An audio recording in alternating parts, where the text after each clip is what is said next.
pediría que fueran prendiendo su cámara.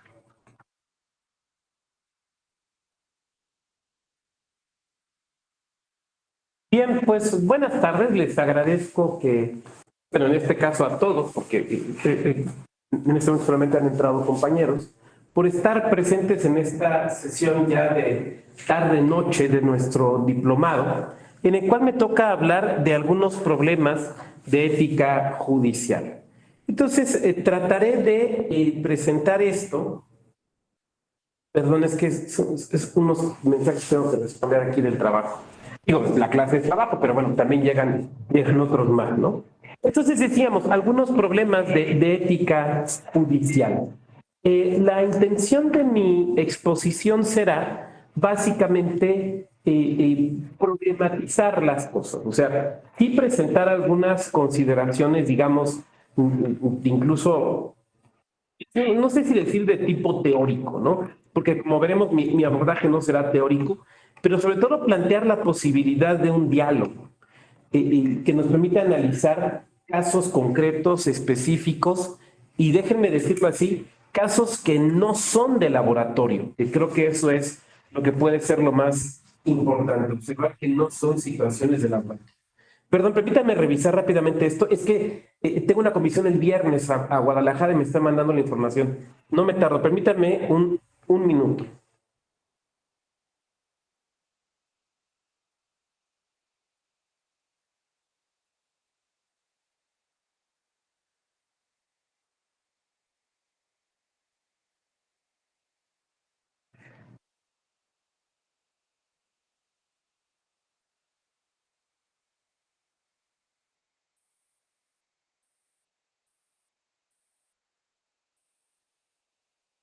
Perdón, estoy contestando, ¿eh? Si fuera posible.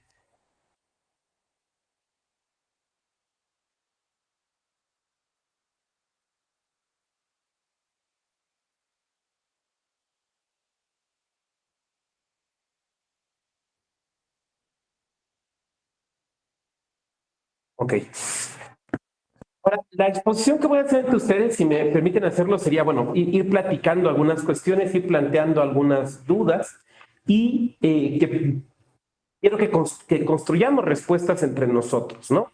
Para más adelante dejar también, pues, algún espacio final para las reflexiones, los comentarios que ustedes quieran hacer. Sé que no me ha tocado estar con ustedes en otro diplomado, entonces, pues, simplemente decirles que yo no tengo ningún problema si me dicen licenciado, maestro, doctor.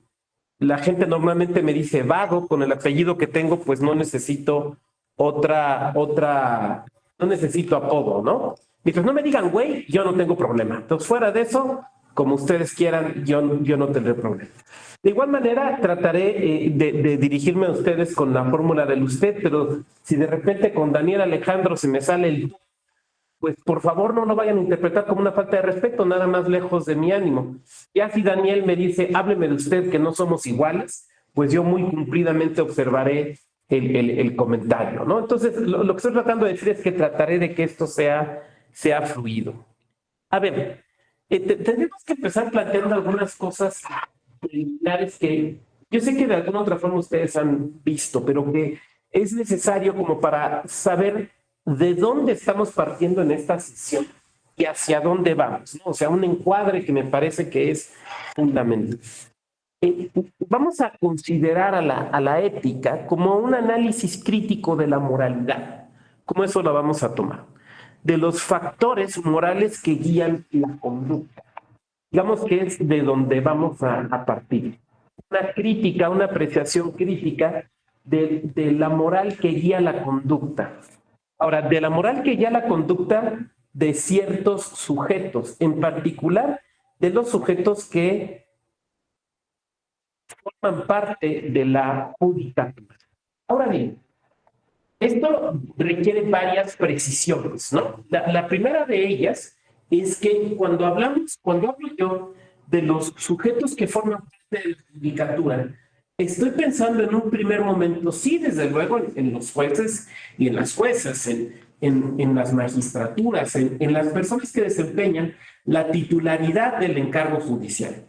pero no solamente en ellos o en ellas, sino también en todas aquellas personas que de alguna manera se encuentran vinculadas a la impartición de justicia. En eso estoy pensando. Por lo tanto, un ejercicio que tendremos que hacer constantemente será referir las o remitir las reflexiones que aquí vamos a hacer y que en muchas ocasiones irán, digamos, explicadas por referencia a jueces o a juezas, pues a otras personas que forman parte también de la judicatura. Por ejemplo, bueno, yo soy funcionario del Poder Judicial, ¿no? Del Tribunal Electoral, del Poder Judicial de la Federación y la Escuela Judicial Electoral. Pero luego yo no tengo funciones jurisdiccionales. Entonces alguien de aquí podría decir, oiga, doctor Vado, ¿y cuál es su partido político de preferencia? ¿Por quién ha votado? ¿No? Y yo diría, bueno, ¿sabes qué? En virtud de trabajar donde trabajo, yo preferiría reservarme ese comentario. ¿Qué le pasa? Si no es magistrado, usted sí puede decir, ¿no?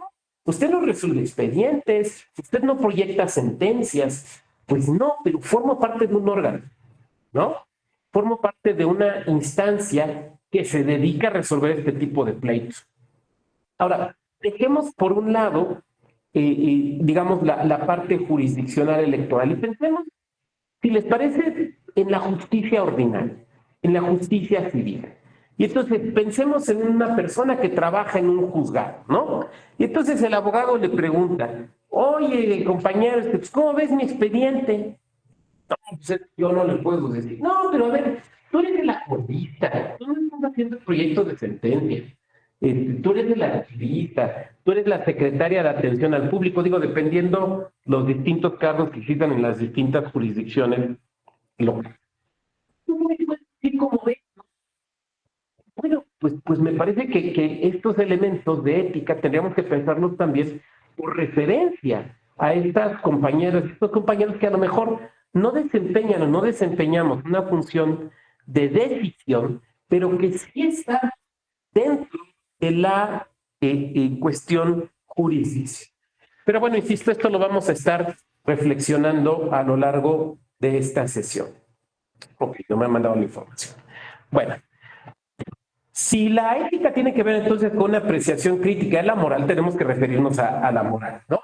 ¿Quién se acuerda de aquí qué es la moral o cuál es la definición de la moral? Incluso hasta etimológicas. ¿Quién se acuerda? Adelante, quien quiera. Más activa su micrófono y nos recuerda. ¿Qué es la moral? A ver, lo voy a plantear de otra manera. A ver, adelante, compañero. Oh, perdón, es que me traje los lentes que ya no uso más. Nicolás, adelante, Nicolás. Estaba levantando la mano. Bueno, buenas noches, maestro. Buenas noches a todos, a todos, compañeros. Saludos. Maestro, más que una definición como tal, en este momento no la quiero dar, pero lo que yo entiendo o lo que en el común de la gente es, pues la moral es todo aquello que nos rige internamente, ¿no? Son los actos totalmente de las personas que en nuestro actuar del día a día hacemos una como autovaloración de lo que podemos o no podemos hacer. Así entendería yo la moral, pero no de ninguna manera me atrevería a dar ahorita una definición de un autor y mucho menos etimológica. La quise poner nada más en ese sentido, maestro. Y Nicolás, muchas gracias. Nos has dado varios elementos muy relevantes con los cuales trabajar. Primero, la dimensión interna, ¿no? O sea, la moral y la ética tienen solamente una dimensión interna, tienen o no una proyección externa más allá de las consideraciones del sujeto. Ese es un primer elemento. Y ahorita vamos a profundizar en él. El segundo elemento que tú comentas, Nicolás, es que le sirve al sujeto o a la persona para obrar de cierta manera, lo cual pudiera entonces apuntar hacia la existencia de una manifestación externa de esa moral con la cual el sujeto está trabajando. Y el tercer elemento que parece muy obvio, pero que es muy relevante que tú lo menciones, es pensar en las personas. O sea, la ética la referimos a las personas. O sea, dicho de otra manera, parece obvio, pero hay que puntualizarlo. La ética es antropocentrista, ¿no? Un tigre, cuando ataca a otro animal para comérselo, seguramente no piensa en las consecuencias de su conducta. O sea, es que si me como a esta, no sé, a esta vaca, voy a dejar al ternero solo y puede ser que muera porque ¿quién lo va a alimentar? No, el tigre simplemente es un tigre, ataca a la vaca y se la come, ¿no? Eh, decía, ay, no me acuerdo qué filósofo griego, no, si me acuerdo les comento, pero decía que los animales viven en un presente eterno, porque no les preocupa el pasado ni tampoco el futuro, y no se preguntan seguramente por las consecuencias de sus actos, ¿no? O sea, pareciera ser que la motivación interna o esta idea de una crítica de nuestro, incluso una autocrítica, de nuestro propio actuar, es posible sí y solo sí de los seres humanos. Ahora, la verdad, antes de dar la palabra a José Alfredo para que también nos complemente, la verdad es que esto nos presenta una serie de elementos interesantes, ¿no? Por ejemplo, ustedes seguramente conocen la obra inmortal de Mary Shelley, el moderno Prometeo, conocida como Frankenstein, ¿no? Y es una gran novela en la que se demuestra el genio de Mary Shelley, porque han dicho, bueno, pues es que el monstruo está basado en la leyenda del golem, del rabino de Praga, de la cultura judía. Bueno, sí, pero hay un elemento fundamental que incluye Mary Shelley en el monstruo, que es lo que se vuelve la tragedia del monstruo. ¿Cuál es la tragedia del monstruo del doctor Frankenstein? ¿Cuál es su tragedia? O sea, ¿qué tiene distinto del tigre? Está consciente de sus actos, que él quiere guiar sus actos de tal manera que la sociedad lo acepte como un ser humano, quiere ser reconocido como un ser humano. Tiene una conciencia moral de sus actos, conciencia que el tigre no tiene, conciencia que el león no tiene, conciencia que el tiburón tampoco tiene. El tiburón muerde a alguien porque piensa que es comida, punto, se acabó. O sea, no hay una, no podemos hablar con datos de su acto porque no hay conciencia. Y si no hay conciencia, pues no puede haber estos elementos. Probablemente, y esta es una hipótesis que ustedes desde luego pueden refutar o considerar equivocada, pues probablemente en los estadios más, eh, eh, en los estadios iniciales de una persona, o sea, cuando somos niñas, niños, pues, de pocos años o pocos meses, probablemente vivamos una situación similar, cuando no somos conscientes de nuestras propias acciones y si de esas acciones son buenas o malas, correctas o incorrectas. Voy a tratar de poner un ejemplo, ¿no? Supongan que van ustedes a una tienda de estas que hay en todas las esquinas, no diré cuáles para no hacerles comercial, pero se llaman Oxxo. Entonces van con un niño, con una niña de 3 años y medio, ves que empiezan como que a caminar, entonces van ustedes a comprar ahí unos tehuacanes, entonces ya los pagan, van de salida. Y cuando van de salida, esta niña que les acompaña o este niño ve un dulce que le gusta, supongamos un pelón pelo rico. Y se lleva, ¿no? No está consciente de que ese acto está mal. No hay malicia en su actuar. ¿Sí me explicó? No hay malicia en su actuar. No hay una conciencia de que eso está mal. Ya es labor del adulto o de la persona de decirle, no, espera, para que tú te puedas ver eso, tienes que poner unas monedas en la mano del que está ahí en la caja, un billete y pagarlo, porque no te lo puedes llevar así como así. Entonces se va generando esta conciencia, pero probablemente, digamos, en un estado, casi estoy tentado a decir, de naturaleza, pues no tenemos esa conciencia. Muy bien, José Alfredo, adelante, querías puntualizar algo. Tu micro. Listo, ¿sí? Sí, de Adelante. hecho, ahora, además escuchando la plática, la disertación, interesantísima. Esta cuestión de moral, que regularmente no se tiene la referencia de que moral, que es del griego, no, del latín moralis, pero de ahí, por algún motivo, lo jalan del griego éticos, ¿no? Escrito con letras griegas, éticos, y entonces se vuelve la moral, de acuerdo con, esto me acuerdo que me lo decía el maestro de etimologías grecolatinas, que la moral se volvió en boca de Cicerón la ciencia de la ética, la ciencia de la aplicación de la ética. Eh, esta forma de regir la conducta que no es sensitiva, la conducta que no tiene que ver con nuestros 5 sentidos, sino con nuestra conciencia, ¿no? Me parece, decía ahorita esta cuestión de los animales no tienen conciencia, tienen instinto, ¿no? Y al final tendremos que admitir que es cierto, porque pensar lo contrario es humanizarlos, algo que también es un mal vicio de nosotros como humanos cuando tenemos mascotas. Pero pues prácticamente el complemento era ese, ¿no? Que moral viene del griego, del latín moralis, y ese latín moralis viene del griego éticos, esto conforme al testimonio de Cicerón.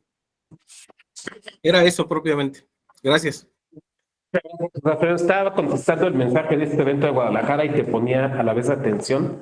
Y además, a ver, es que tu comentario me permite llegar a un punto que justamente quería yo desarrollar, el tema de la moral. O sea, ¿de qué entendemos por la moral? Moral, mores, ¿no? Y entonces está aquella frase de, oh tempus, oh mores, ¿no? Oh, estos tiempos, es esta moralidad. Pero moralidad, ¿qué quiere decir? Moral, ¿qué quiere decir? Es muy sencillo, quiere decir costumbre. Es costumbre. Moral es costumbre, ¿no?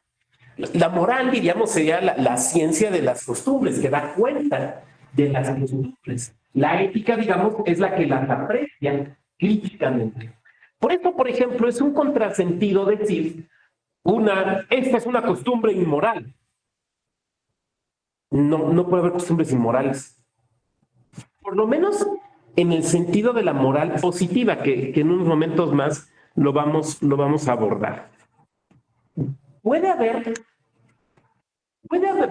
presentarse un acto que sea moral en un contexto, pero en otro sea, por ejemplo, impúdico, ¿no? Ciertas demostraciones de cariño entre cónyuges, entre esposas, esposos o parejas, que nos parecen adecuadas, es una costumbre, pero que eso se debe dar en la intimidad, ¿no? No de forma pública. Es que es inmoral lo que están haciendo. No que sea inmoral, es que es impúdico. ¿Sí me van siguiendo? Son conceptos que son cercanos, parecen idénticos, pero no lo son.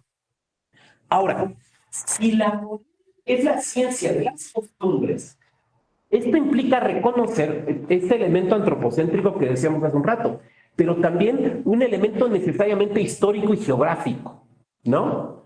Lo que es una costumbre en un lugar puede no serlo en otro. Yo escuchaba hace poco una reflexión. A ver, pongamos un ejemplo. Supongan ustedes que la clase la estuviéramos tomando aquí.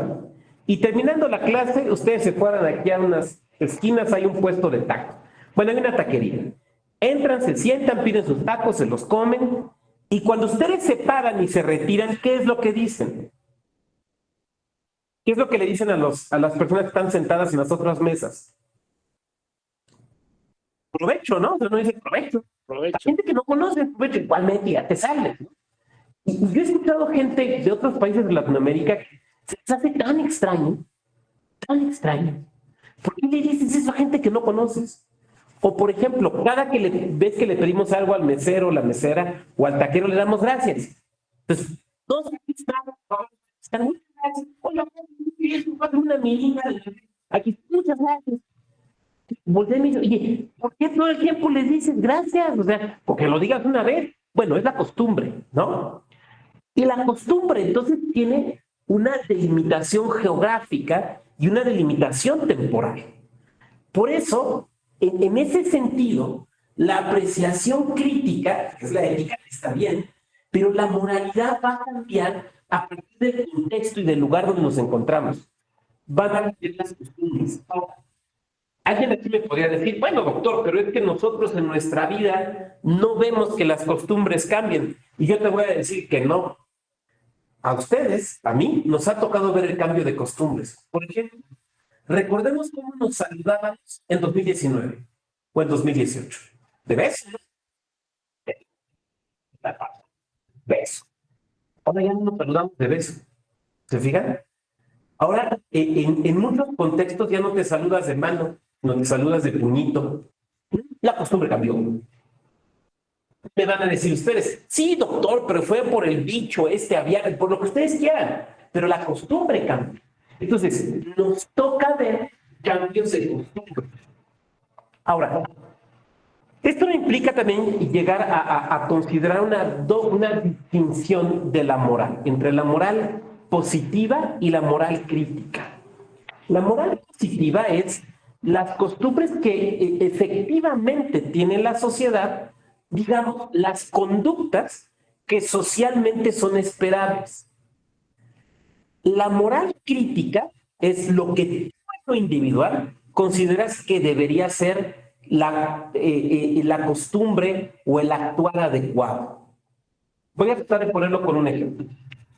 Ustedes saben que hay ciertas cafeterías muy hipster donde te piden tu nombre, ¿no? Entonces, quiero un capuchino, macchiato, unicornio, ya te pides, ¿no? ¿Cuál es tu nombre? Y te hablan de tú, ¿no? Te dicen, ¿cuál es tu nombre? Y no importa si tienes 15 o 16 o 25 o 50 años, ¿cuál es tu nombre? Te hablan de tú. La costumbre social es esa, ya. Yo nunca he visto, bueno, no acostumbro las cafeterías de este tipo de café, pero me gusta más el café, soy muy cafetero, pero me gusta más el café negro. Pero yo nunca he visto a alguien que proteste por eso. O sea, como que ya aceptamos que se nos hable de tú.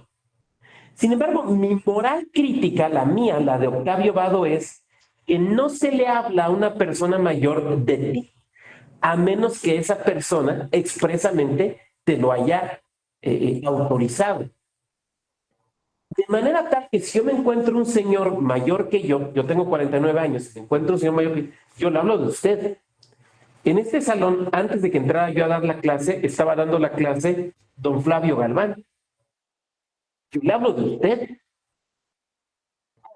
Dale, háblame de tú, que me cuesta mucho trabajo. Yo le hablo de usted. Entonces, mi moral crítica, la mía, la de Octavio Vado, es que no se le debe de hablar de tú a personas mayores, que se le debe de hablar de usted. Porque así piensa. Pero la moral positiva, o sea, la moral de la sociedad, es ya todos nos hablamos de tú, ¿no? O sea, más bien, la regla es hablar de tú y solo que alguien se moleste, pues ya no hablamos de usted. Pero la regla es hablar de tú. Ahora, me van a decir ustedes, ¿y eso qué tiene que ver respecto de la función judicial? Bueno, es que tiene que ver con respecto a qué moral se aplica, ¿no? O sea, es la moral de quien juzga o es una moral externa. Si es la moral de quien juzga, podemos, pues no sé, señalarla o criticarla como una moral personal, ¿no? Y por lo tanto, absolutamente subjetiva. Si es una moral externa, una especie de moral positiva, el tema es identificar qué tipo de moral es la que estamos aplicando. Entonces les planteo, digamos, una primera pregunta de las ¿Cuántas preparé? 8 o 9. De las 8 preguntas que preparé, a ver si hasta cuál llegamos. No importa, el chiste sigue avanzando. ¿Cuál es la moral desde la que debe de juzgar el juez o la jueza? ¿Desde dónde debe de juzgar? ¿Desde tu moral personal o desde una moral externa?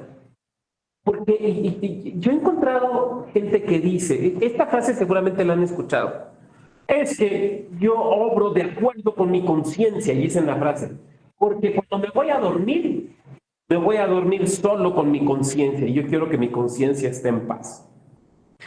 Dicho de otra manera, o sea, quien está diciendo eso, lo que está diciendo en buena medida es, yo juzgo conforme mis propios criterios, yo resuelvo conforme mis propios criterios, porque es mi conciencia la que tengo que dejar en paz, ¿no? Entonces les planteo la pregunta, con respecto de qué moral, o cuál es la moral o ética desde la cual juzga quien juzgue. O digamos, no cuál es, sino cuál debe ser.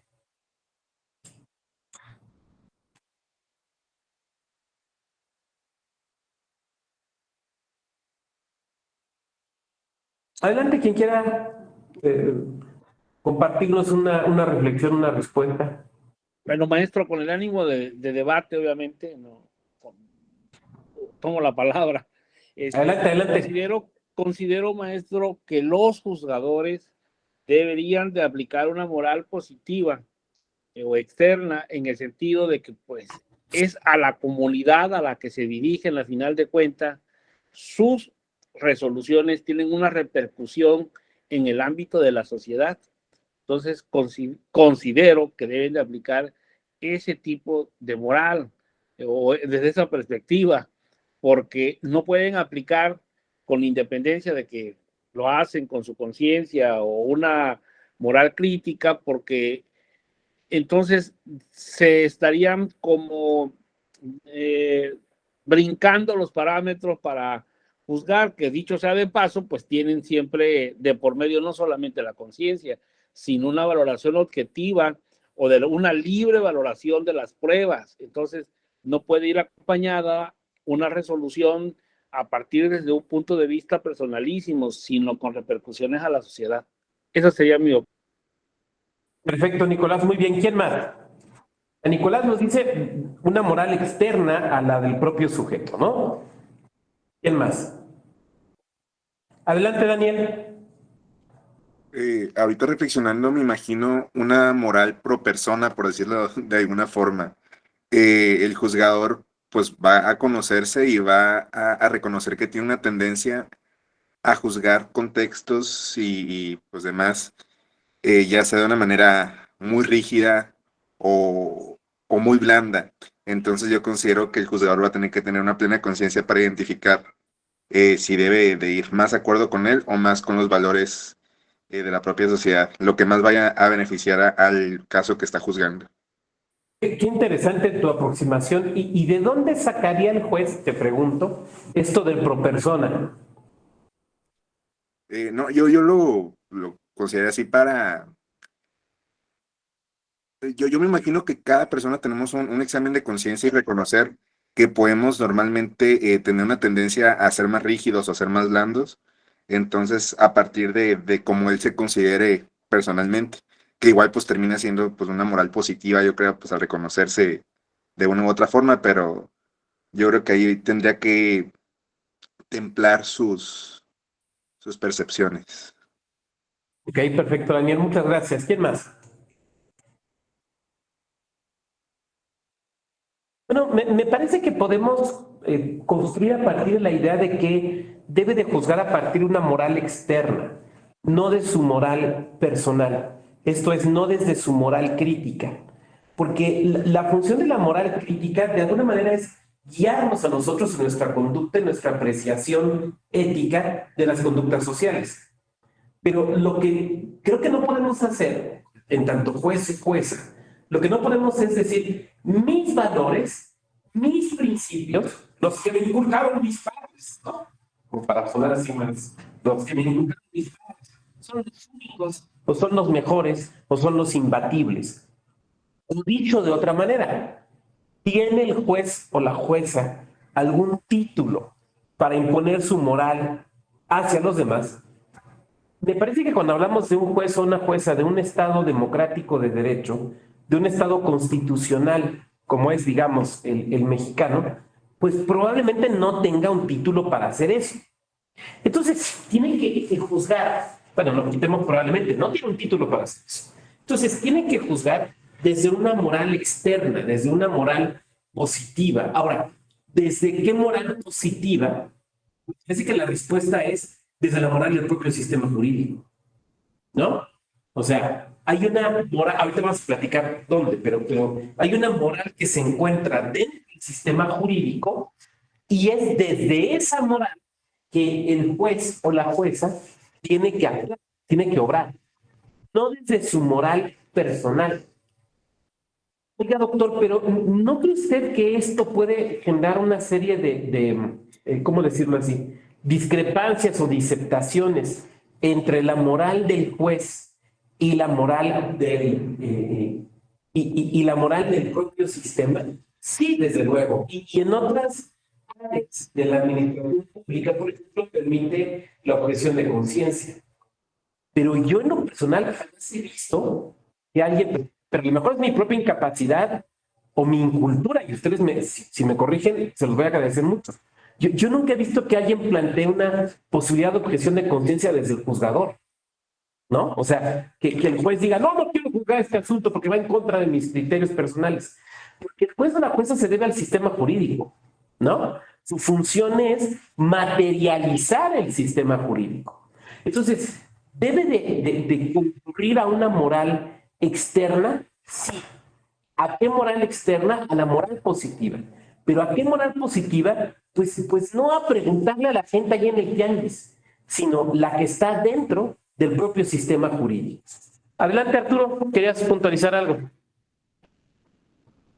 Yo creo que al final nuestra moral crítica, nuestra moral personal, de cierta manera es creada y articulada a partir de la moral positiva que recibimos pues de una sociedad, ¿no? Entonces, creo que irnos por cualquiera de las dos resultaría paradójico al intentar encontrar el origen que tiene, y en este caso, pues como se dice, la moral jurídica pues, de la ley, pues cómo es aplicada en este caso, pues por los órganos judiciales. Entonces, yo creo que al final ambas morales tienen cierto origen en la otra. Desde luego, me parece que tienes mucha razón. Hay vasos comunicantes, ¿no? Porque el juez o la jueza no es de Marte. Se forma dentro de una sociedad y en interacción con esa sociedad. A mí me recuerda mucho una frase que dijo un gran intelectual del Partido Acción Nacional, que seguramente ustedes conocen, don Carlos Castillo Peraza, que decía, quien quiera salvar su alma, que no se meta a la política. Y me parece una espléndida frase para tratar de ilustrar esto. O sea, quien quiera irse a dormir con tranquilidad, o sea, quien quiera obrar siempre conforme su propio parámetro, pues probablemente no se puede dedicar a juez o jueza, porque tendrá que juzgar conforme los parámetros, conforme los valores del propio sistema jurídico. Lo cual en ocasiones puede no coincidir con los valores o con la apreciación del propio juez o de la jueza. Ahora, cuando yo he dicho que tiene que juzgar conforme la moralidad del sistema, la siguiente pregunta, que, bueno, al menos a mí me parece obvia, es ¿y dónde encontramos esa moralidad del sistema? Yo creo que donde la encontramos es en la Constitución, ¿no? O sea, cuando la Constitución nos habla de una serie de elementos que son, les podemos llamar de muy distintas maneras, les podemos llamar principios constitucionales, les podemos llamar, siguiendo a Schmitt, decisiones fundamentales, pero que son expresiones de contenido valorativo que deben guiar la actuación del juez. Yo diría deben guiar la actuación del funcionariado público en general, pero hoy estamos hablando de la ética del juez y de la jueza, que deben de guiar la función del juez o de la juez. Vamos a poner un ejemplo.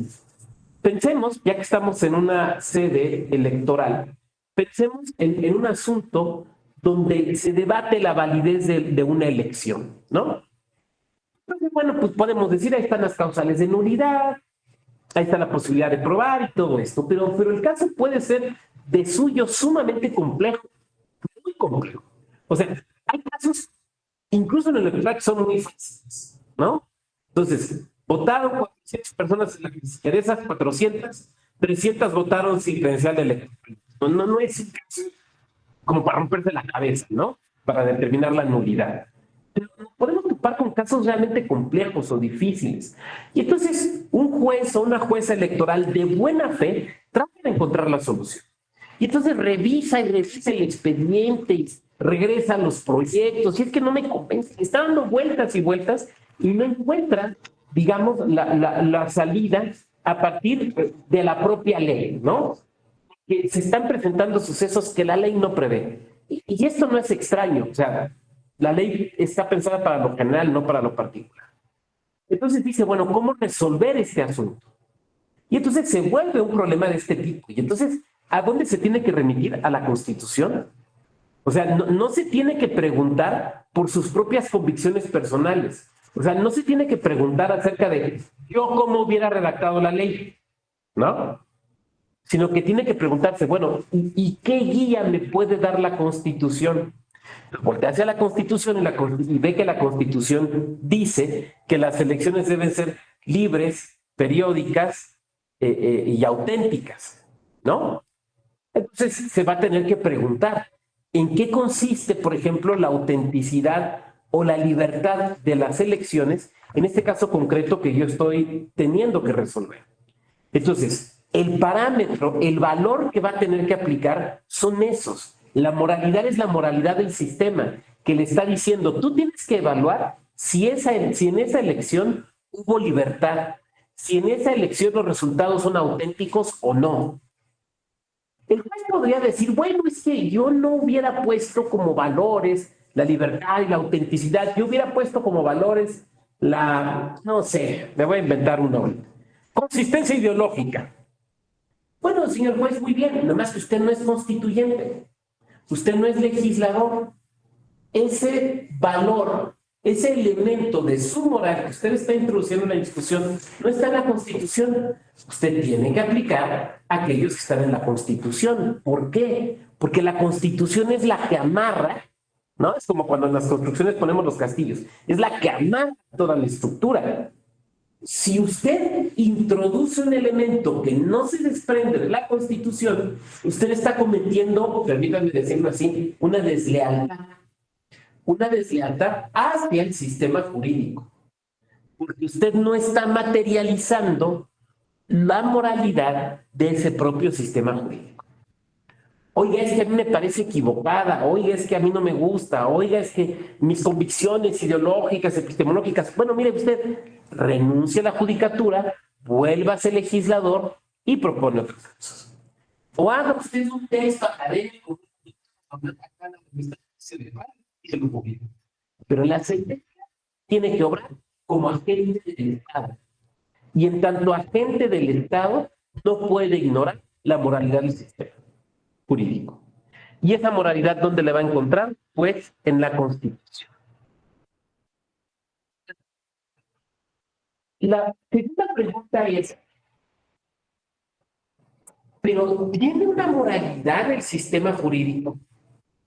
O sea, porque el sistema jurídico no es una persona, ¿no? O sea, nosotros somos los operadores del sistema. Nosotros tenemos una moralidad.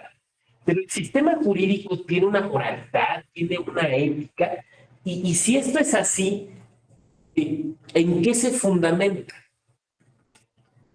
A mí me parece que esta es una pregunta realmente muy importante, muy importante, y que se tiene que responder. Sí, José Alfredo, adelante. Es que creo que me le voy a meter en el camino. Creo que tenía que esperar a que avanzara un poquito más en su disertación. Pues se basa en los principios, ¿no? En los principios que rigen nuestro orden normativo, desde la Constitución y de ahí devenido en todo entramado de reglas que tenemos en las leyes. En eso estoy de acuerdo, pero que eso, digamos, es la pregunta anterior. Pero en esta es, ¿qué hay detrás de eso? ¿Qué hay detrás de Detrás eso? de los principios, Ajá, ajá. digo, pregunta, tengo que decir que me resulta difícil la concepción, porque pues los principios son eso, ¿no? Y es una perogrullada. ¿Qué es un está bien. principio? ¿Qué es un principio? Pues es el inicio de algo. ¿Y qué hay antes de ese inicio? Pues la sociedad diciendo cuáles son las disposiciones máximas a las que se va a someter con base en el contrato social. Bien. Y justo lo que tú estás diciendo es lo que Schmitt diría que son las decisiones fundamentales. Claro, es que tienes toda la razón. Y esas decisiones fundamentales son, si me permites decirlo así, las que establecen necesariamente un sistema político en particular, ¿no? Eso me parece que es fundamental. Entonces, cada sistema político tiene decisiones, o ya no digamos decisiones, para no meternos con Schmitt, que además Schmitt, digo, es un genio, pero era un nazi, entonces, y sus ideas son muy totalitarias. Entonces, cada sistema político tiene sus propios principios, ¿no? Y esos principios son los que arman la moralidad del sistema. Por lo tanto, no será igual, digamos, la moralidad del sistema de un Estado comunista que de un Estado neoliberal, ¿no? No será igual la moralidad de un sistema, digamos, basado, no sé, vamos a ponernos marxistas, ¿no? En el modelo asiático de producción, que en el modelo de la revolución industrial. Ideológicamente, no será igual un sistema político demócrata cristiano que un socialdemócrata, ¿no? O sea, podrán parecerse, pero no son iguales. Y entonces es el elemento político el que marca la moralidad del sistema, porque es lo que está previo justamente a los principios. Ahora, desde luego, y en eso tiene toda la razón José Alfredo, esto depende de que la sociedad lo acepte. Cuando la sociedad no lo acepta, se revela contra ese sistema, ¿no?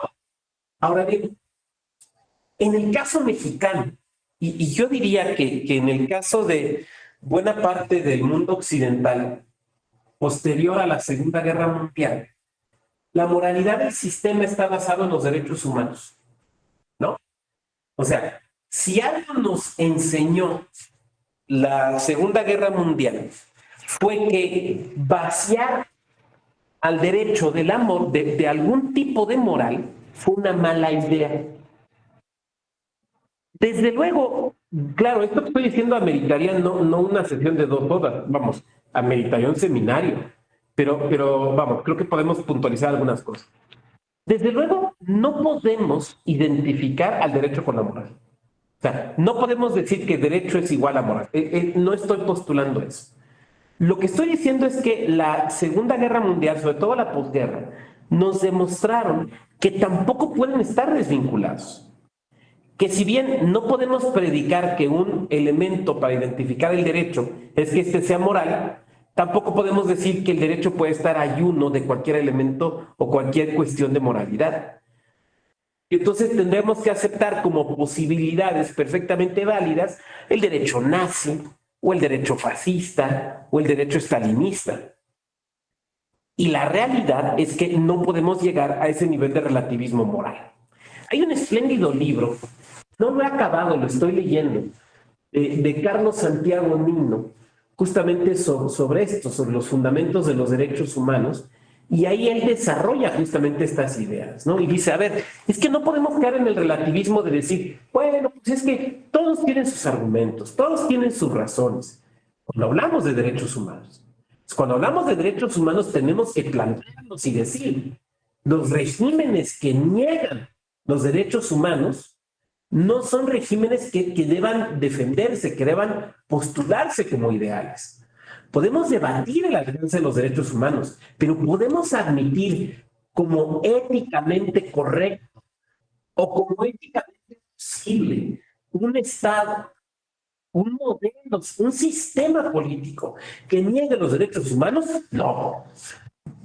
No, no podemos permitirlo, porque es negar entonces que la función esencial del Estado es la tutela de las personas, es la protección de la existencia de las personas, no solo como entes colectivos, sino también como entes individuales, lo cual implicaría la negación del derecho. Entonces, lo que sí hay, me parece, es la necesidad de negar esta posibilidad absoluta del relativismo ético en el derecho.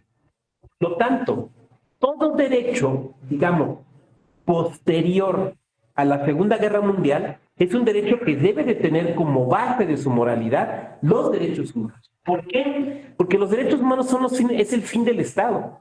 Garantizar la tutela de los derechos humanos es el fin del Estado. Y la estructura de los poderes debe ser acorde con eso, con la tutela de esos derechos. Claro está que dicho esto que acabo de decir, que si ustedes bueno, seguramente lo notaron, al final de cuentas es una defensa del Estado constitucional, decir esto no implica decir, al menos no de mi parte, que existe un único modelo de derecho o de sistema político. Que no existe un único modelo de Estado constitucional. Claro que no. Existen distintos modelos. Digo, por poner ejemplos, si quieren ustedes demasiado burdos, tratando de ser claros. Hay estados constitucionales de derecho que tienen una robusta justicia constitucional muy potente y muy poderosa, digamos, a la manera federaliana, y otros estados de derecho que postulan por una justicia constitucional menos potente, menos fuerte, dentro de un esquema dialógico, como puede ser el modelo de Gargarella, ¿no? Pero lo que sí es importante es que en ambos casos estamos hablando de derechos, de Estado de Derecho fundamentado en los derechos humanos. Ahora, también sé que esto que estoy diciendo puede ser, vamos, podríamos entrar en muchas minucias, y si quieren meditar, ¿no?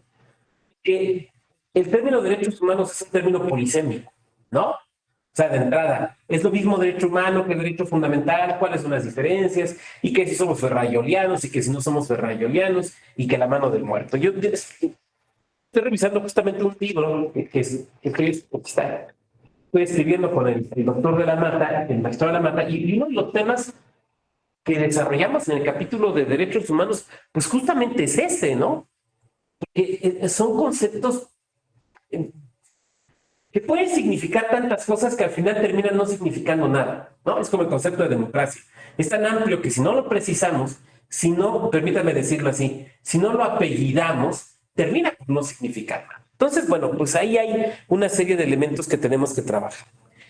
Por lo tanto, sí, claro, hay una discusión acerca de eso, porque también tenemos que admitir que en ocasiones este sistema de moralidad interna tiene vasos comunicantes con sistemas externos.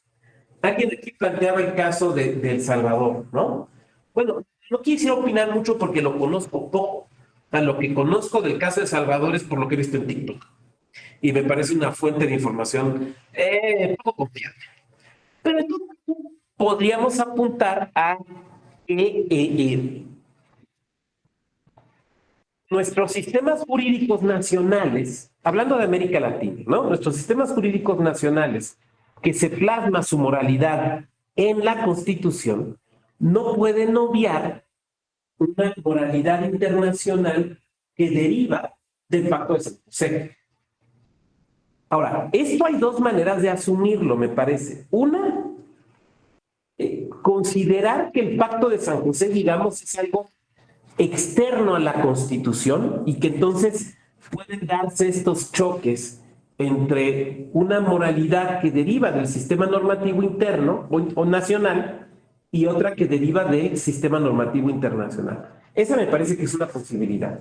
La posibilidad, que es en la que yo creo que aquí les planteo, pero desde luego la podemos debatir, es considerar que, a ver, ¿qué es materia constitucional? Lo que tiene que ver con derechos humanos.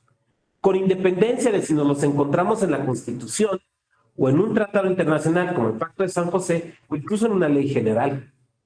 Entonces, lo relevante no es la fuente, lo relevante es la materia, Claro está, que puede haber contradicciones, pero bueno, existen mecanismos para resolver esas contradicciones o antinomias. Pero el tema, me parece, no es una cuestión de jerarquías. No debemos verlo como una cuestión de jerarquías, porque eso sería, y sé que lo que voy a decir es polémico, reducir la Constitución al librito que se llama Constitución. O sea, confundir dos conceptos que, por ejemplo, Ricardo Guastini ha expresado con diáfana claridad en un texto que se llama, se ha publicado 3 veces en México, se llama Sobre el concepto de Constitución. 3 veces se ha publicado en México, lo cual no se habla de su importancia. Ustedes lo pueden encontrar, que vean la versión gratuita, en el número 1 de la revista Cuestiones Constitucionales y Jurídicas de la UNAM. Sobre el concepto de Constitución, entonces sería confundir la Constitución como código, como continente, y la Constitución como materia constitucional, o sea, como contenido. Dicho de otra manera, sería confundir el río con el cauce del río. ¿Sí me van siguiendo? Ahora, entiendo, insisto, sé que esto que estoy diciendo es polémico y pues, puede no ser generalmente aceptado, pero creo que podemos ir avanzando. Entonces, decíamos, la moral de los estados constitucionales se encuentra esencialmente en los derechos humanos. Por lo tanto, podemos decir que la finalidad última de la organización política es justamente esa, la protección, la debida tutela de los derechos humanos, lo cual debe de regir, máxime con el artículo 1 constitucional, tal como lo tenemos, debe de regir para toda la autoridad y en todo momento, pero señaladísimamente para la judicatura. Y para la judicatura de cualquier tipo. O sea, aquí no estoy pensando solamente en la judicatura constitucional o en la judicatura electoral, no, estoy pensando en toda la judicatura. Y aquí permítanme citar de memoria la frase de un antiguo Chief of Justice de la Corte Americana, Joseph Story, quien dice que en aquellos países donde no está, dice que se pregunta cuál es la función, se pregunta cuál es la función del Poder Judicial y dice la protección de los derechos. Es la protección de los derechos. O sea, en última instancia es la protección de los derechos. O sea, sí es que te devuelvan el local que rentaste. Sí es que te divorcien. Sí es que se castiguen los delitos. Sí, todo eso. Pero esas son las funciones de la judicatura en tanto materia. Pero la función de la judicatura, la razón de ser de la judicatura, en cuanto a eso, en cuanto a ejercicio de la jurisdicción, es la tutela de los derechos. Claro, cada juez o cada jueza tiene una parcela específica que debe cuidar. Por ejemplo, nosotros en la judicatura electoral, ¿cuál es la parcela que tenemos que tutelar? Los derechos políticos electorales, ¿no? Un juez o una jueza penal, los derechos, no sé, del debido proceso, los derechos propios de la materia penal. Un juez familiar o un juez que conozca, o una jueza que conozca de asuntos de menores de edad, pues el interés superior. O sea, cada parcela de la judicatura, cada ámbito de competencia material, tendrá que tutelar los derechos más vinculados más claramente, pero en el fondo, creo que Joseph Story tiene razón. ¿Cuál es la función esencial de la judicatura? La tutela de los derechos. La tutela de los derechos tal y como se encuentran plasmados o como se pueden interpretar desde dentro del propio sistema. Ahora, esto me parece que nos debe de llevar a una ética interpretativa, ¿no? En la función jurisdiccional, que parte esencialmente de considerar lo que decía Gadamer, ese gran hermeneuta del siglo XX, Hans-Georg Gadamer, que Gadamer decía que el derecho es un ejemplo de un arte o de un saber o de una técnica, tal vez tendríamos que decir, eminentemente práctico. El derecho es un algo práctico. El derecho no es un algo teórico. Y esto es importantísimo tenerlo claro. Importantísimo. El derecho no puede entenderse, no debe entenderse como una mera especulación teórica. El derecho debe entenderse como un conjunto de reglas, de normas, de principios para resolver conflictos humanos. Por lo tanto, la función esencial del derecho es esa, resolver conflictos. Por lo tanto, es una arte práctica, ¿no? Un arte. También sí que tiene razón don Eros Grau, un antiguo juez constitucional brasileño, muy interesante de leer. Yo solo le he encontrado un libro en español, pero, y desgraciadamente, bueno, no le hago al portugués, pero muy interesante. Don Eros Grau dice que el derecho es un arte halográfico, igual que la música. ¿Por qué? Dice, porque solo existe cuando se aplica. El ejemplo es el siguiente. Supongamos que alguno de ustedes es un virtuoso músico de la guitarra. Es un padre, es un gran guitarrista. Y entonces, mientras está aquí en esta clase, en la otra de su biblioteca, ahí están sus partituras. Ahí está la música, ahí están unas partituras con unas notaciones. Música será cuando la saquen, la pongan en su atril, saquen su guitarra y empiecen a tocar. Tan es así que piensen en algo. ¿Cómo se le dice al músico o al cantante? Se le dice intérprete. ¿Qué es lo que hace un juez? Interpretar. Somos intérpretes del derecho. Esto es muy importante. ¿Por qué razón?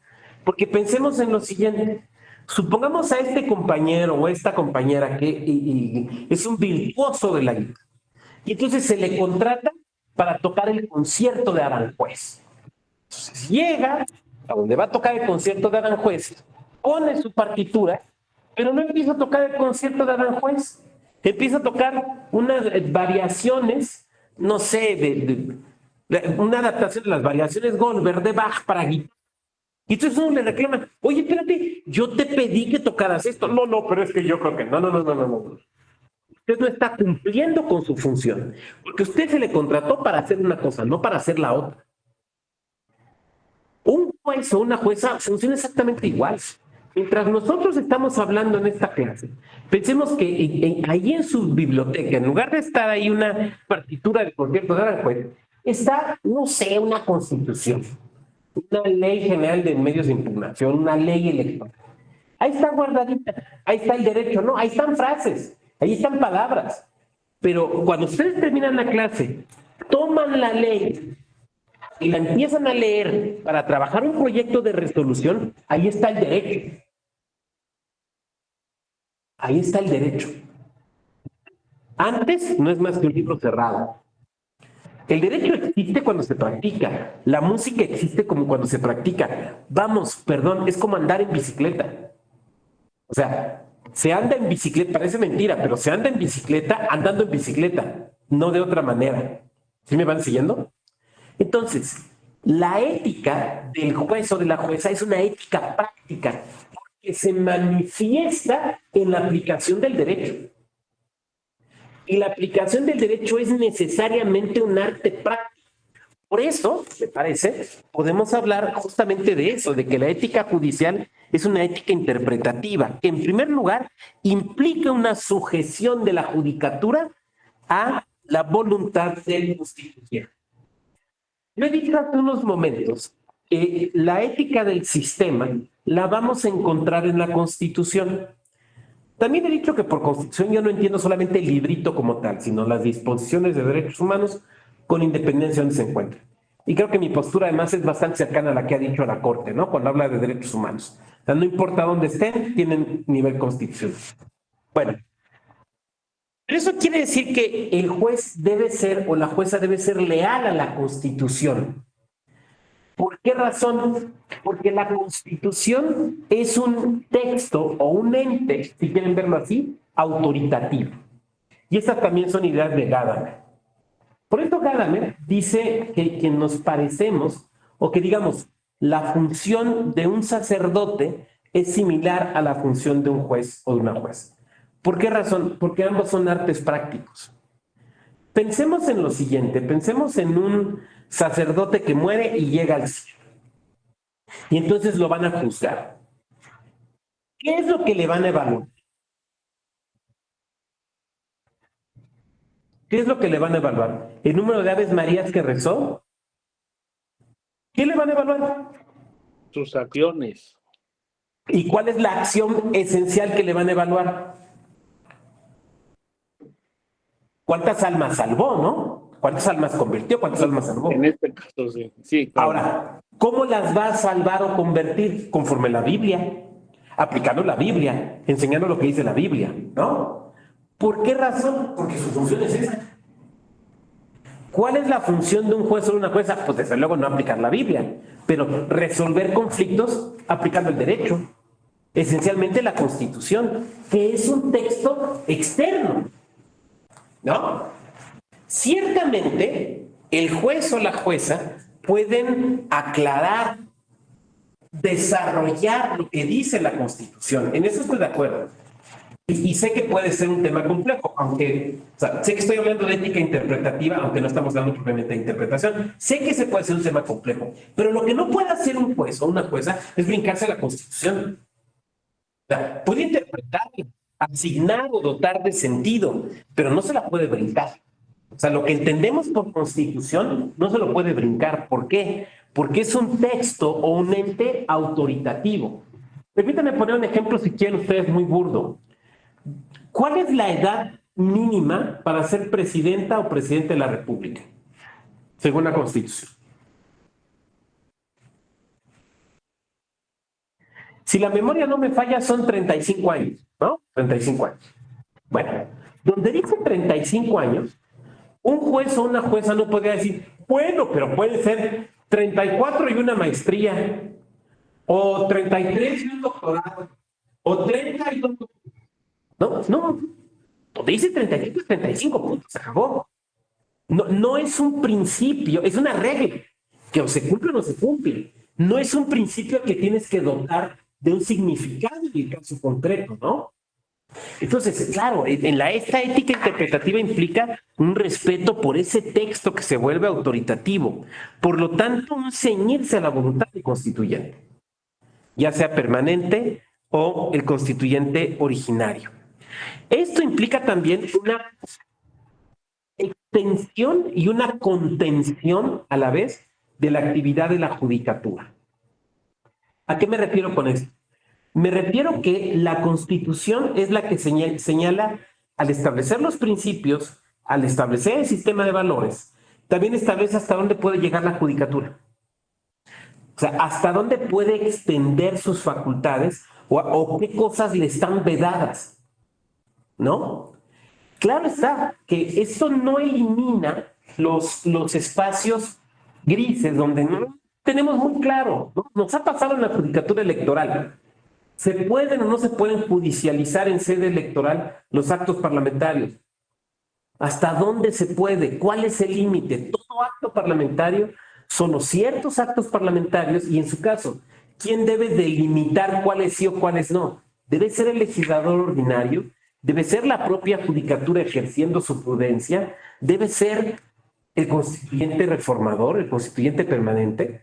O sea, lo que estoy tratando de decir es que esto que estoy señalando no nos impide reconocer que haya problemas prácticos. Al contrario, nos ayuda a reconocer que estos existen y que tenemos que tratar de darles una solución desde el propio sistema, ¿no? No desde lo que yo crea, no desde lo que a mí me parezca, sino desde dentro del propio sistema.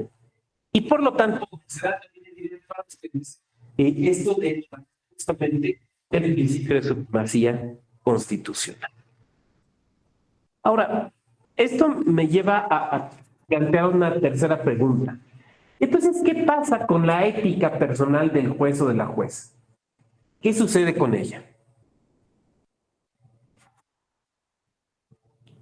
Adelante, José Alfredo.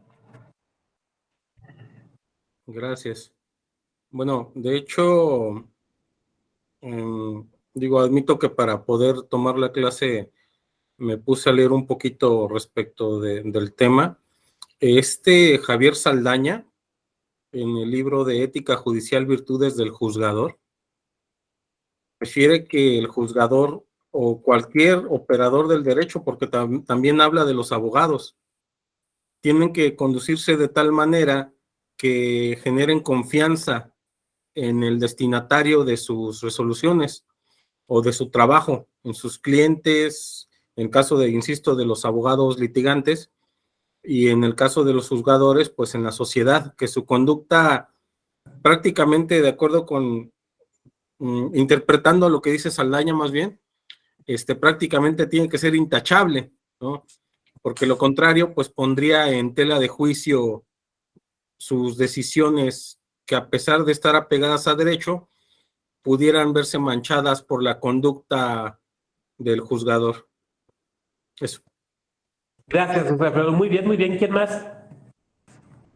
¿Qué pasa con esta ética personal del juez o de la jueza? Pues probablemente tenemos que admitir que en una misma persona, y no es ponerse teológicos, en una misma persona se dan dos personalidades, por decirlo de alguna manera, ¿no? El funcionario o la funcionaria pública y la persona en lo individual, ¿no? Y creo que el tema de la persona funcionaria pública, bueno, pues ya de alguna otra forma, o sea, tanto juez o jueza, pues creo que de alguna otra forma hemos hablado ya de la ética externa, en este caso de la ética del sistema. Pero ¿qué pasa con esa persona en lo individual? Bueno, desde luego que en tanto funcionario se debe, decíamos, a los principios del propio sistema jurídico, pero en cuanto a su individualidad, puede obrar respecto de su propia escala de valores. Ahora, esto implica reconocer que en tanto personas, nosotros estamos ceñidas a una moral positiva, o sea, lo que la sociedad considera adecuado. Pero eso no quiere decir que renunciemos a nuestra posibilidad de la moral crítica, la nuestra, ¿no? Ahora, también eso quiere decir que no es del todo válido que seamos juzgados por otras o por otros a partir solamente de su moral crítica. No, es que yo vi que el doctor Vado a todo el mundo le habla de tú, ¿qué le pasa? Eso está mal porque a las personas adultas mayores hay que... Bueno, pues esa es la costumbre social. Ahora, desde luego, sí, es cierto, un juez o una jueza debe ser particularmente cuidadoso o cuidadosa de, como decían, hay que serlo y parecerlo. Pero ¿qué hay que ser y parecer? Hay que ser y parecer imparcial. Hay que ser y parecer autónomo. Hay que ser y parecer profesional. Pero eso no quiere decir que le tengamos que exigir a un juez que nos encontramos el domingo echando barbacoa que llegue de toga. ¿No?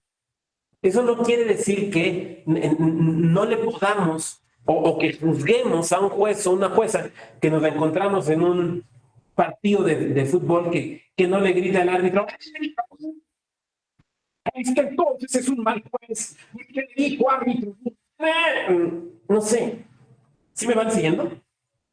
Entonces, ese elemento individual no desaparece. Ese elemento personal no se elimina.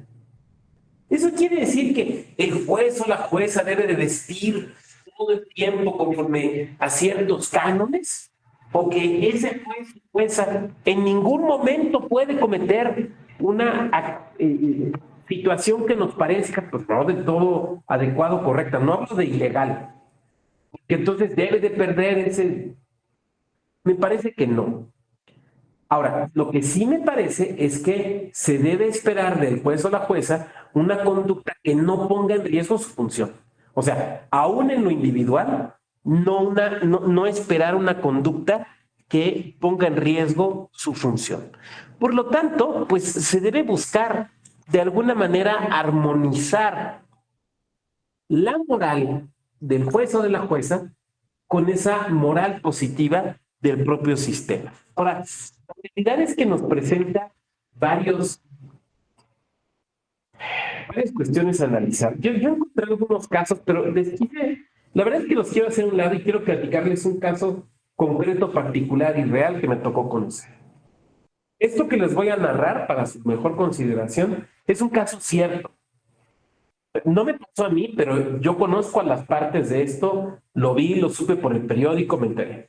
El suceso es el siguiente. Antes de la reforma de 2014, ustedes saben que algunos poderes judiciales locales, estoy pensando Querétaro, estoy pensando Quintana Roo, tenían salas electorales. O sea, no en todos los estados había tribunales electorales independientes. Entonces, en uno de estos estados había una sala electoral. en esa sala electoral había un magistrado. Bueno, eran tres, pero estaba un magistrado. Un domingo, este magistrado concurre a un lugar a desayunar, va a desayunar con su familia. Un domingo ya en proceso electoral. Llega ahí a desayunar con su familia. Y llega el representante de un partido político a ese mismo lugar también a desayunar. Llega un representante. Obviamente, en ese momento hay varios asuntos de ese partido político donde está actuando ese representante ante la sala electoral. O sea, no hay ninguna. Entonces, llega y en ambos casos, tanto el abogado como el magistrado se conocen. Son profesores de la misma facultad de Derecho. Entonces, llega el representante del partido político, ve al magistrado y lo va a saludar a su mesa. El magistrado se levanta, lo saluda de mano e intercambian algunas palabras. El periodista, que por alguna razón se encontraba en el mismo comedero, creo que de hecho era un lugar de barbacoa, esto ya no me acuerdo, les toma una foto. Entonces sale la foto en el periódico del lunes, con un pie de foto, pues dando a entender que estaban arreglando los temas, ¿no? ¿Fue correcta? ¿Fue ética la actuación del magistrado? Hizo lo que tenía, o sea, fue una, o sea, este acto de recibir el saludo del representante fue una conducta ética. Porque antes de que me respondan, antes de dar la palabra a José Alfredo y quienes ustedes quieran contestar, creo que la respuesta tiene que ir un poco más allá de simplemente decir, pues es que es lo educado, es que es lo correcto. Porque pensemos, por ejemplo, en un regalo. O sea, lo educado o lo correcto es aceptar un regalo, ¿no? Pero sabemos que un juez o una jueza no debe aceptar un regalo que le ofrecen las partes o un abogado litigante de asuntos está llevando, ¿no? Entonces, vamos, lo que quiero es que elaboremos una respuesta que vaya más allá de simplemente es lo educado, ¿no? Muy bien. Entonces, quien quiera hacer uso de la voz. José Alfredo, ¿habías levantado la mano? O no sé si alguien más. Es un caso real, ¿eh? Es un caso, esto que estoy planteando es un caso real. No me lo inventé, es un caso real. Todo lo que les narré es real.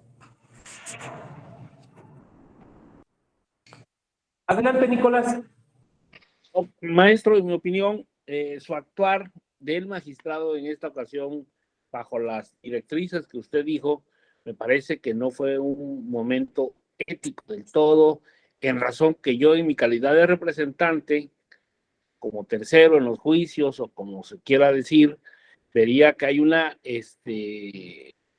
forma de estar en contacto con otro representante del partido. En mi caso, bajo esa situación, yo le hubiese solicitado que se excusara de conocer de las causas que estuviera resolviendo el tribunal, en el sentido de que pues tenía una relación de amistad, ¿no? Claro, que además, perdona que te interrumpa, pero eso era lo que querían los partidos de enfrente. Excúsese en cualquier asunto que tenga que ver con este partido. Ok. Eso es lo que yo hubiese expuesto, sobre todo que en materia electoral, en un proceso electoral, pues todos estamos descuidando nuestros intereses. Y ahí las costumbres, basado en la plática que hemos tenido en toda la noche, la costumbre dice, hay que guardar las formas, porque a final de cuentas generas una suspicacia en el resto de los partidos que no tienes esa relación. Esa sería mi opinión, maestro. Muchas gracias, Nicolás. Muy bien, ¿quién más? Adelante, José Alfredo. Sí, yo dudaría de esta cuestión. Por principio, la falta de ética de uno de los elementos en esta historia está incidiendo o trataron de hacerla incidir en la ética de otro. ¿Quién faltó a su ética? El periodista, ¿no? el que publicó esa foto con ese pie de foto, pues es evidente que utilizó una imagen para sembrar una idea. Uh-huh. Una idea de la cual no fue testigo, no vio que estuvieran arreglando nada, él vio que se dieron la mano. Y con base en la falta de ética de ese periodista o de la persona que tomó la foto, le atribuimos falta de ética al funcionario judicial. Yo creo que además el funcionario judicial también tenía otra opción, no levantarse de la mesa. Me imagino que pues para saludar pues te levantas de la mesa y saludas, difícilmente te quedas sentado. Quiero pensar que ese fue el contexto. Tenía otra opción, no levantarse de la mesa y dejar parado al otro con la mano extendida. Y entonces también iba a haber un problema de ahora no iba a ser de amistad, sino de animadversión. Ajá. Entonces considero que, otra vez, la ética de ese juzgador no puede ser calificada a partir de una percepción puesta en una foto. Creo que lo hemos visto en memes, ¿no?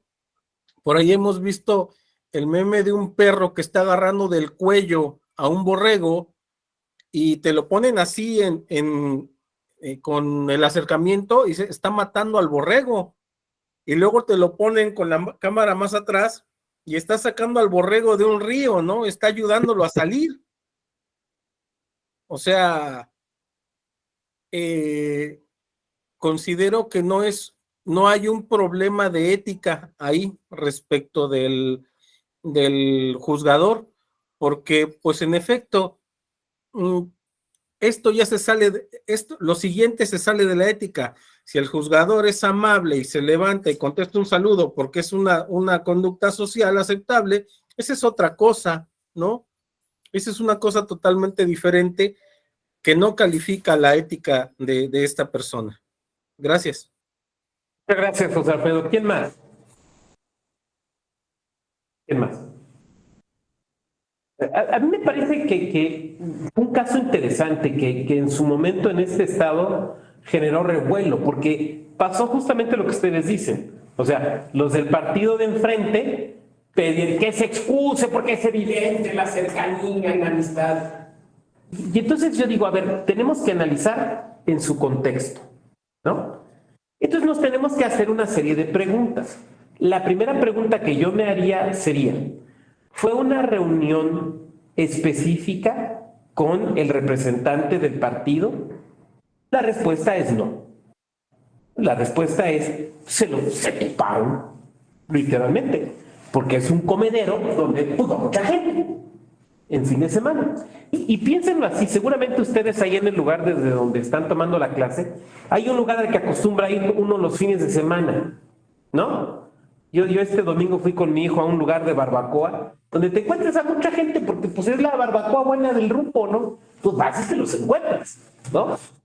Ese es el primer elemento. El segundo elemento es, fue algo realizado, dirían los penalistas o las penalistas, en circunstancia de nocturnidad, de secreto.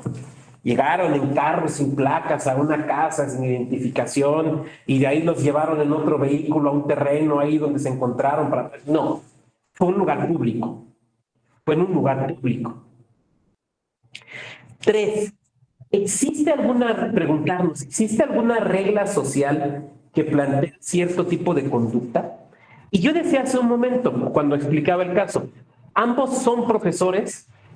De hecho, uno creo que ya no, pero el otro sí, de la misma facultad de Derecho. O sea, ahora sí que sí te topo, ya ven la frase de ni te topo, ¿no? Aquí es un sí te topo. ¿Por qué? Porque te encuentro en las asambleas de maestros, en las comidas, en las reuniones, en los eventos, en las actividades académicas, te topo.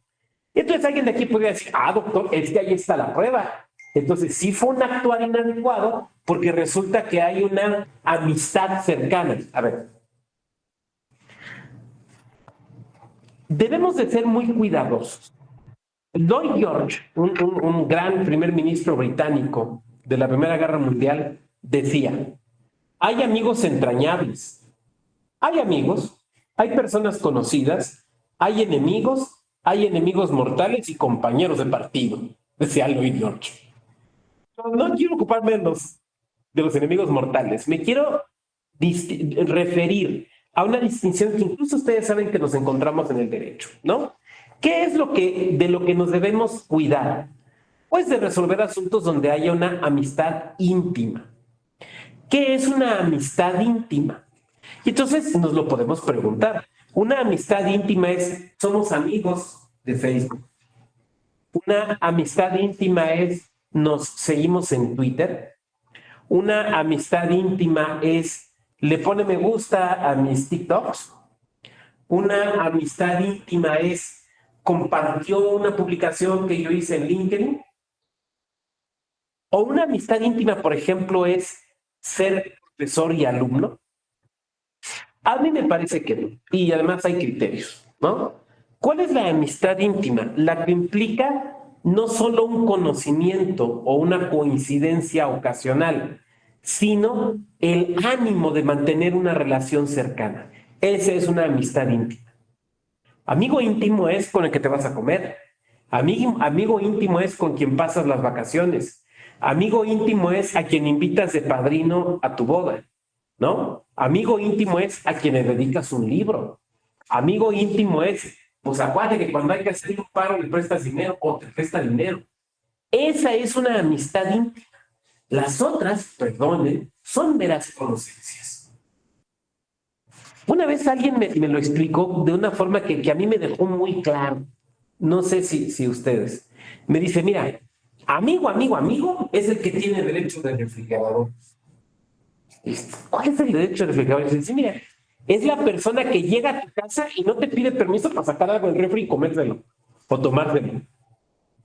Y me quedé pensando, porque se me hizo muy buena idea. Y yo me quedé pensando, ¿quiénes tienen derecho de refrigerador en mi casa? Y mi respuesta fue pero poquísima gente. Y esas pocas gentes son a quienes puedo realmente considerar mis amistades, ¿no? O sea, el que llega y, oye, ¿puedo comer algo? Ni me preguntes, güey, ábrelo. O todavía una amistad más cercana, ¿no? Oye, ¿me puedo hacer un sandwichito? Bien, Juan, no te comas nada. Porque ya ven que con los amigos más íntimos son con los que se lleva uno más carrilla, ¿no? Esa es la amistad íntima. Las otras son conocencias, ¿no? Las otras son amistades de redes.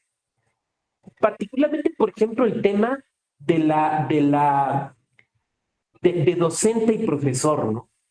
Miren, yo soy profesor desde el siglo pasado, ya con eso digo todo. Y entonces, en algún momento, en mi otra vida, o sea, mi vida como consejero electoral en el Instituto Electoral del Estado de Querétaro, entre 2014 y 2020, llegó un momento donde 2 consejeros habían sido mis alumnos. El secretario ejecutivo había sido mi alumno. Un representante de un partido había sido mi alumno. Otro representante de otro partido había sido mi alumno. Entonces, ¿qué hago? Ya de plano renuncio. Entonces, es que no puedo, porque todos los conozco. Ahora, la realidad es que eso suele suceder, sobre todo en entornos pequeños. Pero ¿eso es amistad íntima? A mí me da la impresión entonces de que no hubo una conducta inadecuada de parte del magistrado. Primero, porque la regla social es saludas a quienes conoces. Ahora, me parece que per se, solita me parece que no justifica del todo, porque vuelvo a lo mismo, una regla social es aceptar los regalos que te dan, pero no podría un magistrado aceptar un regalo de un litigante, ¿no? Pero bueno, creo que ya ahí tenemos un primer nivel de análisis. El segundo nivel de análisis sería, ¿fue una reunión entre ambos? No, una reunión entre ambos.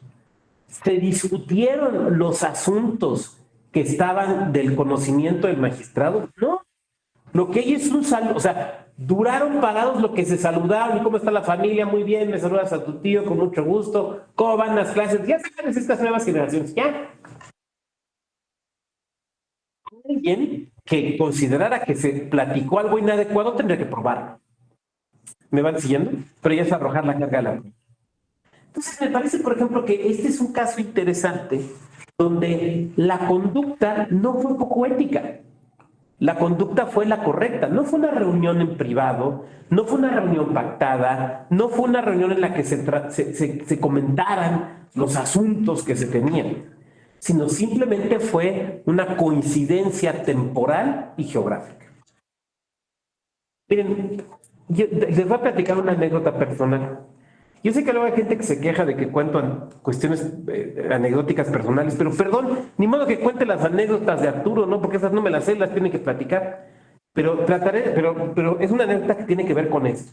O sea, no estoy platicando una vez que se me ponchó una llanta y se me rompió el birro al cambiar. Cuando decía yo, en esa otra vida que tuve, entre 2014 y 2020, me nombran consejero, Consejo General del INE, me nombra consejero en Querétaro. Mi primera preocupación fue, hay que hacer bien la chamba, hay que hacerla bien. Y sin querer sonar pedante, yo sentía tener cierta competencia técnica que me permitía, si no resolver los asuntos, por lo menos saber por dónde jalar el hilito, ¿no? Pero yo decía, bueno, yo consejero no he sido. Bueno, sí, he sido consejero distrital del IFE, pero eso era algo distinto. ¿Qué virtudes tengo que poner en práctica para desempeñar correctamente de manera ética mi consejería? Entonces, una de las cosas que hice fue reunirme muy al inicio con algunas personas a quienes yo les consideraba pues como gente con conocimiento, con expertise, con prudencia. Y una de las personas con las que me reuní fue un antiguo magistrado electoral. Entonces lo invito a desayunar. En el desayuno, oiga, magistrado, mire, usted sabe que me acaban de nombrar consejero. Sí, va, mucha felicidad. Oiga, mire, pues yo quiero pedirle su consejo. O sea, humildemente vengo a decirle, reconozco que usted tiene más horas de vuelo que yo, más experiencia, más conocimiento. ¿Qué consejo me da para hacer bien las cosas? Y me dio 3 consejos que me parecieron muy útiles, sobre todo desde esta perspectiva de una ética práctica. El primer consejo que me dio fue, mire, Vado, usted reciba a todos. Bueno, el consejo que me dio fueron 3. Usted reciba a todos, escucha a todos, pero jamás adelante su criterio. Su función como autoridad, su función como consejero, yo creo que podríamos decir, tu función como juez es escuchar a las partes. O sea, cuando él decía escuchar a todos, no se refería a que llegaba alguien a pedir un prestado y escucha. No. O sea, escuchar a las partes, hay que escucharles. Ese es parte del mandato de la justicia, ¿no? De una justicia pronta y expedita, pero de una justicia que es equidad antes que otra cosa. Reciba a todos. ¿Quieren una cita con usted? Recíbalos. Ahora, claro, ese reciba a todos también tiene un contexto. ¿Dónde? En un lugar público. ¿Dónde? En su oficina. De manera que todo el mundo pueda ver a quién se recibió. Como sucede con las audiencias, ¿no? O sea, cuando tú pides una audiencia con un magistrado o una magistrada, se hacen en las oficinas. O si se hacen por estos medios que ahora tenemos, es un medio oficial. Ustedes lo han visto, ¿no? Las magistraturas de sala superior que les hagan audiencias de esta manera, las publican. Y hasta la foto. ¿Cómo es posible que recibieron? Pues sí, porque pidió audiencia y lo recibieron. Pero es que, a ver, tan es claro, transparente y como el principio de máxima publicidad que se está publicitando. ¿Ah? Pero ¿por qué no reciben? Esperan la siguiente semana, simplemente lo van a recibir y le pidieron pedir audiencia. Pero el tercer consejo, nunca adelante su criterio. Nunca adelante su criterio. Nunca diga por dónde va la jugada. Y me parece que esa es parte justamente de la conducta ética esperada en la judicatura.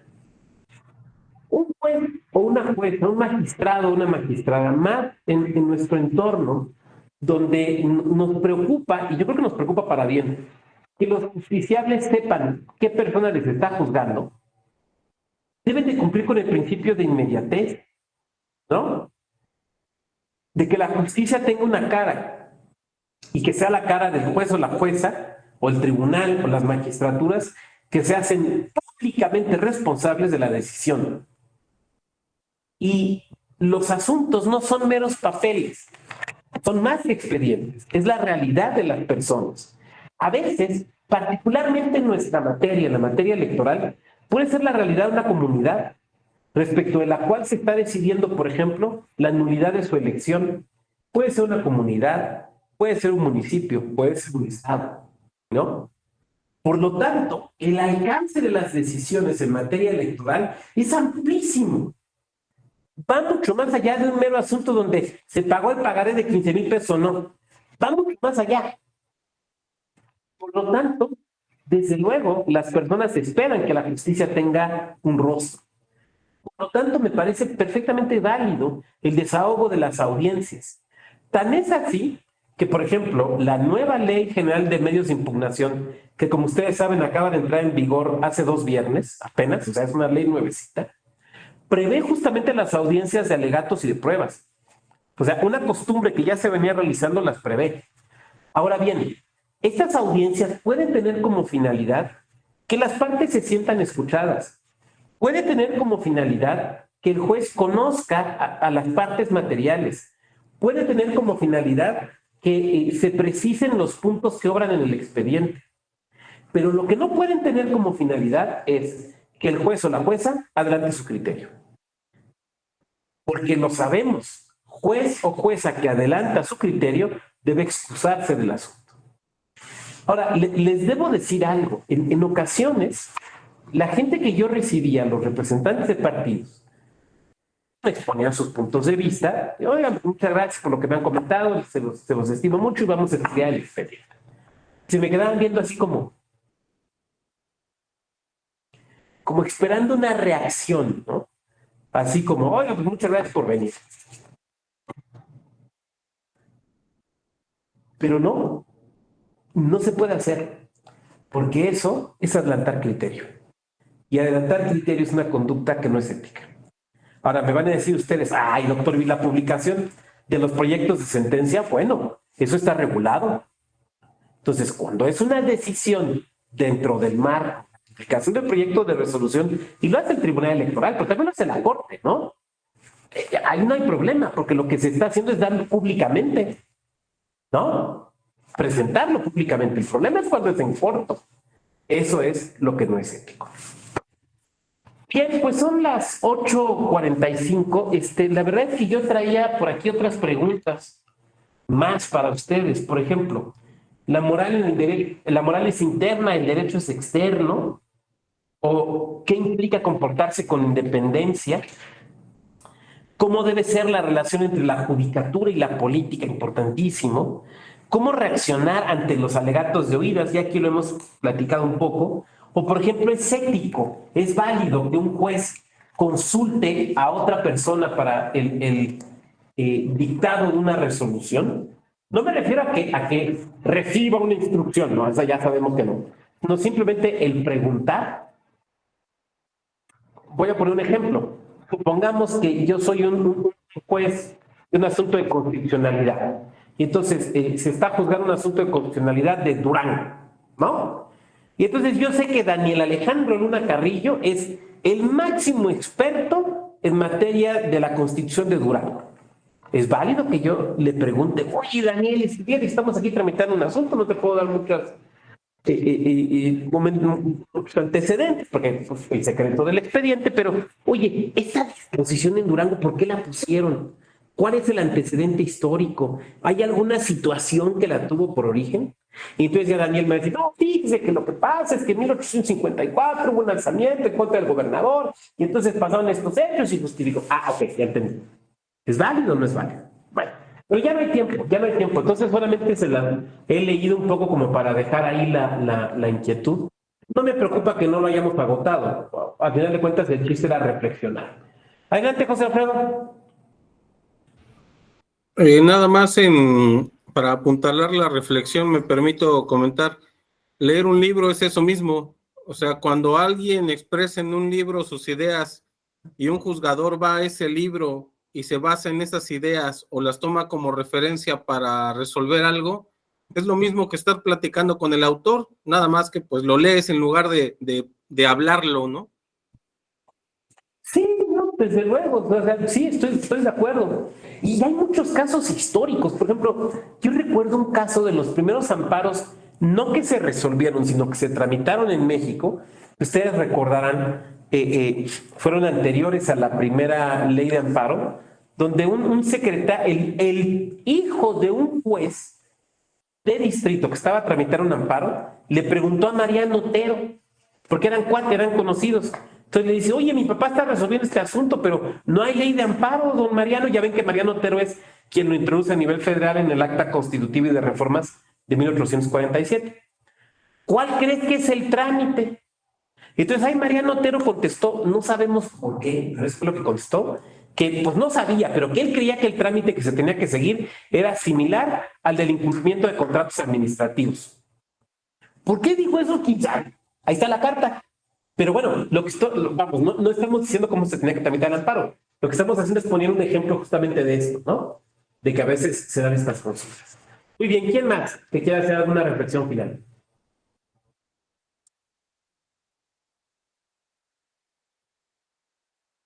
Bueno, pues no siendo así, yo les agradezco mucho su presencia en esta sesión de hoy. Estamos acabando unos minutitos antes, no creo que sea problema.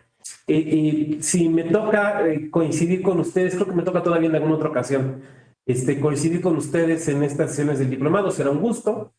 Si no es así, bueno, pues no me queda sino desearles que concluyan muy exitosamente su diplomado y esperar que nos topemos de nuevo, parece que nos topemos de nuevo en alguna otra actividad de la Escuela Judicial y yo quedo a su atenta disposición.